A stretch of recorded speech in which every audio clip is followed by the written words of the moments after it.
Hillsborough Airport is one of the actually largest small airports in the state of Oregon, and there is no other airport that has a runway that is long enough to host a jet team on the airport.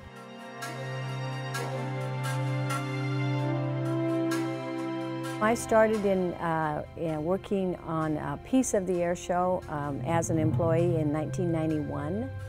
And in year 2000, I was asked to step up to be the executive director of the air show and run the entire program.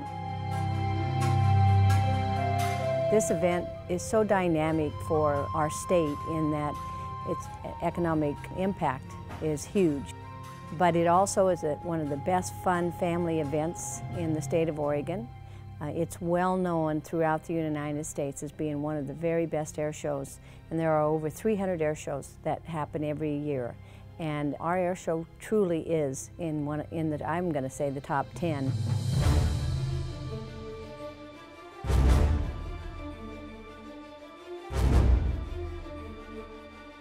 I'm the hot pit manager, and the hot pit is the area where the civilian aircraft bring their aircraft in and get fuel and smoke oil and motor oil. The reason we call it a hot pit is because in this location they can have their engines running. Everything outside of this area is a spectator area, and we don't want any engines running. We want no hazard to the spectators.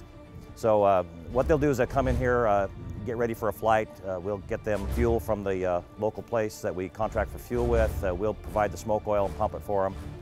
Typically what will happen here is we do that, they go out for a flight, they come back, and immediately we'll meet them, get them a bottle of cold water, maybe a cold towel on a day like this. It's pretty hot.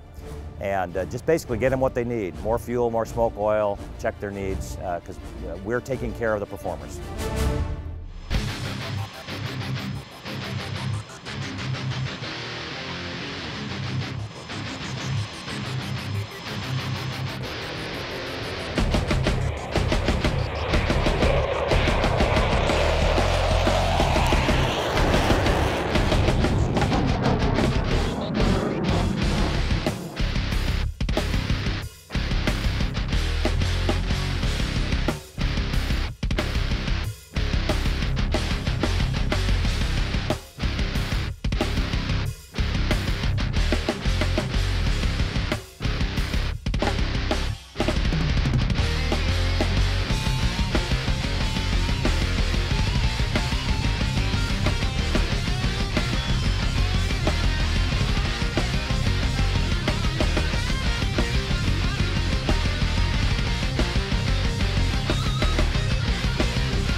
Everything that's done in an air show has to be happening inside the aerobatic box. These aerobatics have to occur inside of a box that is defined by the FAA. Ours happens to be 3,000 wide, 6,000 long. And you have all these bank angles and rates of climb and how close you can be to the ground. All has to happen in that. It's a safety issue. And then as you go away outside that box, all of a sudden all the altitudes climb, bank angles get shallower, all those things, and it's all safety oriented. So we get a waiver from the FAA for our box to do those maneuvers. The exception to that is military jet teams, and they have what we call a sterile corridor, which is essentially that 3,000 wide, but it's a couple miles long because they do a lot of maneuvers really fast, really low, and we need the extra space.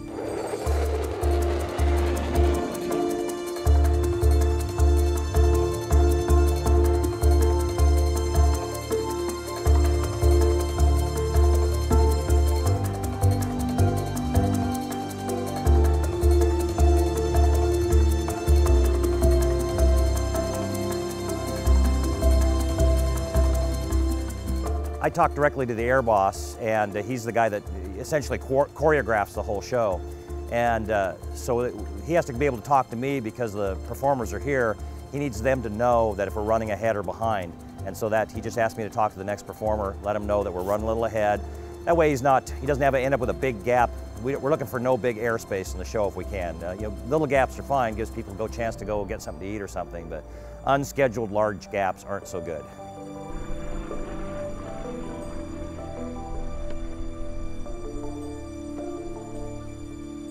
These guys are all really conscientious. They do this for a living, so they always want to make sure the show runs on time. Makes them look good, makes us look good. So they'll be coming over and talking and kind of getting a feel for where things are going. What we're flying here, the Air National Guard Extra. The Air National Guard Extra is an unlimited aerobatic airplane.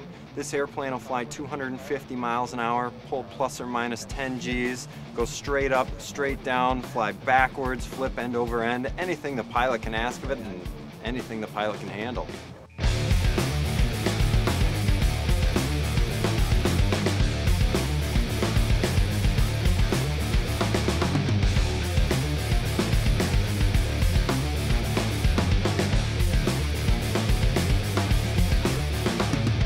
I've been coming to air shows my whole life. Growing up learning to fly, I went to a lot of air shows and I saw other pilots that inspired me, that wowed me, that were just, what they were doing was cool.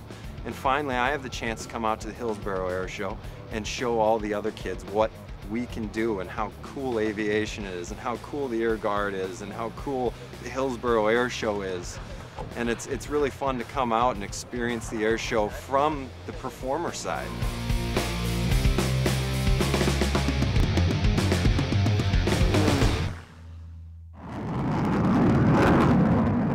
We'd love to have the 16s fly in here, but the fact that they're here at all, we'll take them. The F-16s, it's about distance.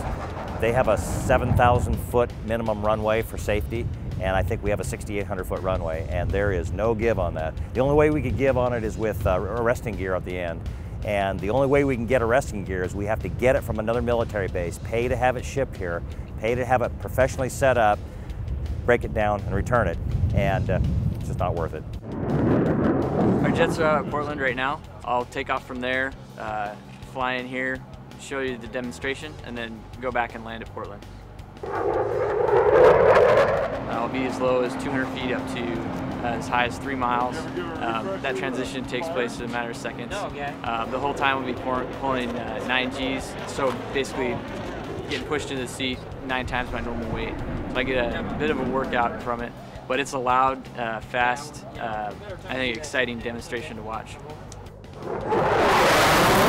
As the team chief of the Viper West demonstration team, I like to tell the kids I'm kind of like the head coach.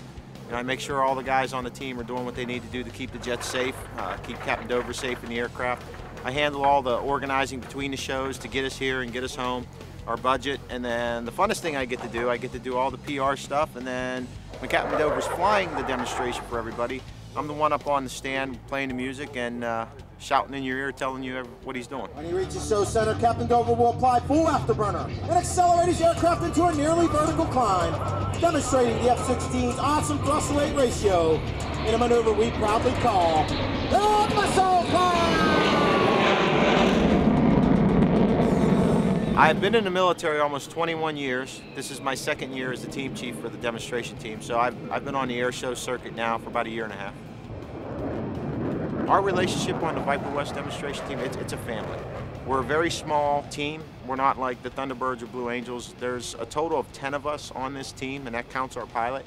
And when we go on the road to an air show, there's only 6 of us. So it's a very close team. We are a family. Captain Dover is our officer in charge, and I'm the team chief, but when we're on the road, we're just good friends and trying to do the right thing out here and putting on a good show.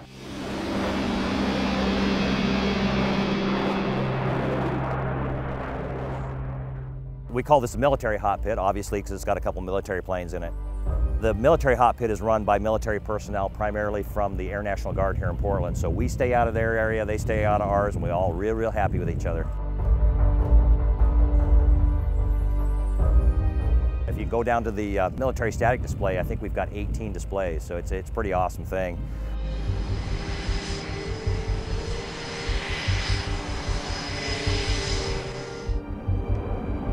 The C-17s here fly out of McCord, and oftentimes what will happen is if we team up with, if there's other air shows on the same date, which is really common, is they'll just make a loop going around to each air show. For example, if we're on the same weekend, which is last weekend I believe, is with Abbotsford, British Columbia, and Spokane, Washington at the Air Force Base there, is they'll just make either a left-hand loop or right-hand loop, make the pass around, go home. So they hit all 3, and just a day's flying.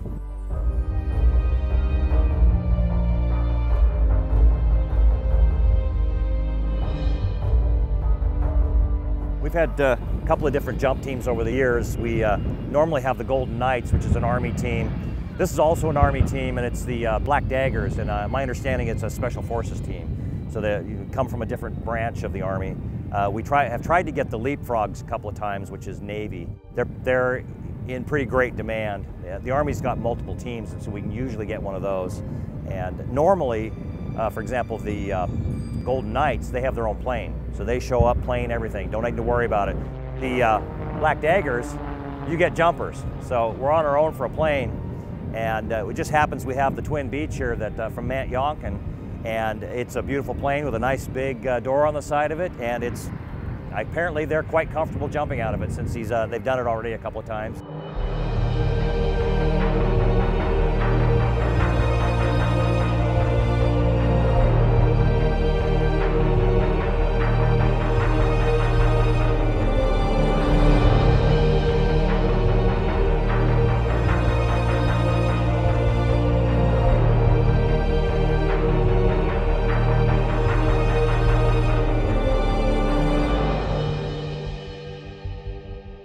Almost every act in an air show is designed to happen at show center. There are 2 trailers sitting out in the grass out there with a big banner on it, and that is their indication of show center. So as soon as they see that, they know exactly where to go. They've got their acts all choreographed, they practice them all the time. They have to have special qualifications to fly as low as they do, and it's called an ACE card. They have to convince someone else that they're good enough. Oftentimes they might start out with as low as they can go as 500 feet. And 500 feet is a long way in an air show. And then as they get proficient, they can work their way down to 200.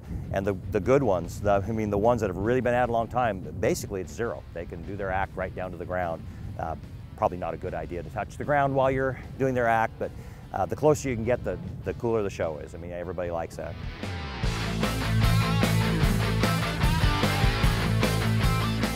Little purple plane there is Randy Price. He's our local guy. He lives out in Aurora. Flies for a living, and he also teaches aerobatics.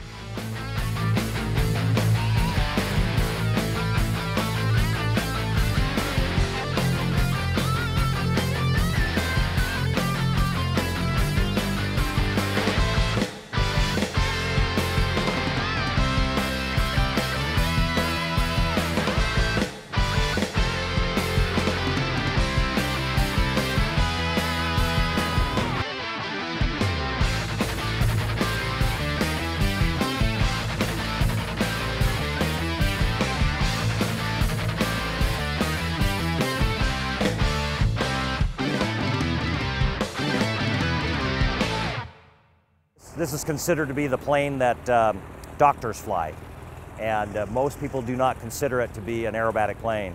And it's a remarkable act. He freaks a lot of people out because they look at that and say, no, no, no. They either try to, he'll often get told he can't park in the air show because there's an air show going on.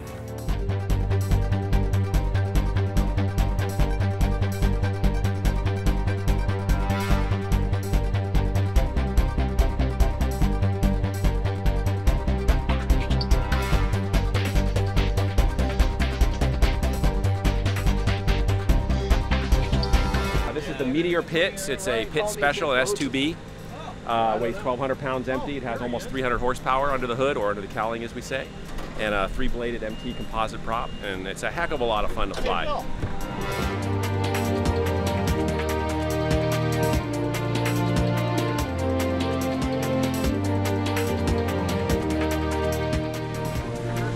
Vomiting is prohibited.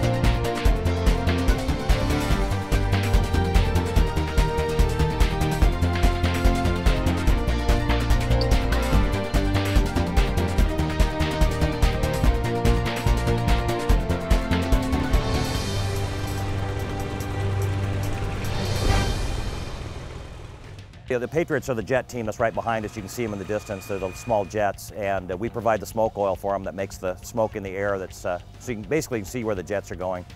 Most of those guys are retired either Blue Angels or Thunderbirds, so they have a lot of skills. We've had them here before, but they've tended to be in other areas. And the problem we ran in with that is they added 2 more planes this year. They had 4 before, and there was no place to put them. So we got permission from the port to shut down this particular taxiway. And that lets them line up in a row, which is a great spot for the crowd to see them, and so they get to see them come out to their planes, taxi out, and away they go.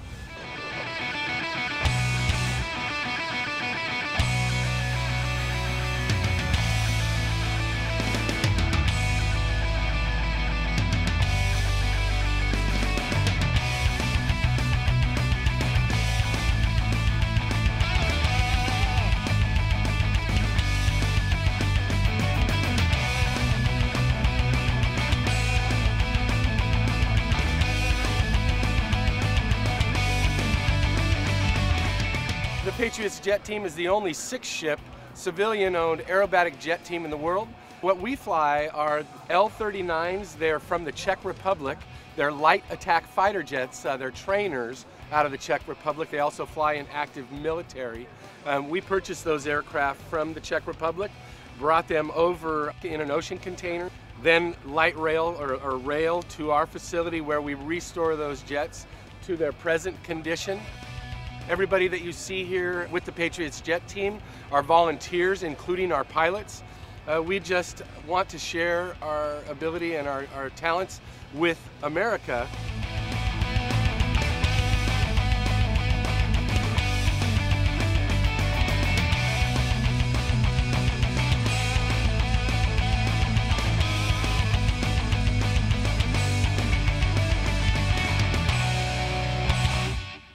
This is an awesome air show. Look at this, I land and a guy walks up with an ice cold towel and a bottle of water. No air show does that, no air show. It's the best. It is one of the premier air shows in the country. You look at the lineup of the performers, they're all world-class performers, whether it be military or civilian performers. The Hillsborough Air Show is top-notch. Make sure you come on out to the Oregon International Air Show this weekend. Gates open at 9. Show is from 11 to 5. And you need to get out here because you are not going to want to miss what we're going to put on for you this weekend.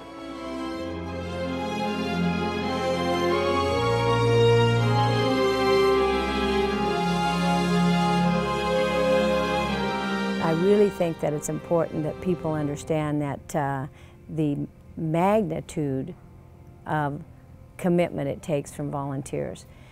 You know, we have our weekend warriors, is what we call those people, who come out and work 1, 2, or 3 days and do all, you know, cook the hamburgers and hot dogs and the things that you need them to do. When you can get 100+ volunteers to be so committed year-round to doing this event, and it's hard work. There's fun to it, but it's hard work. I mean, the guys that are out here and won't go home till tomorrow and have been here for 2 solid weeks setting up are all volunteers.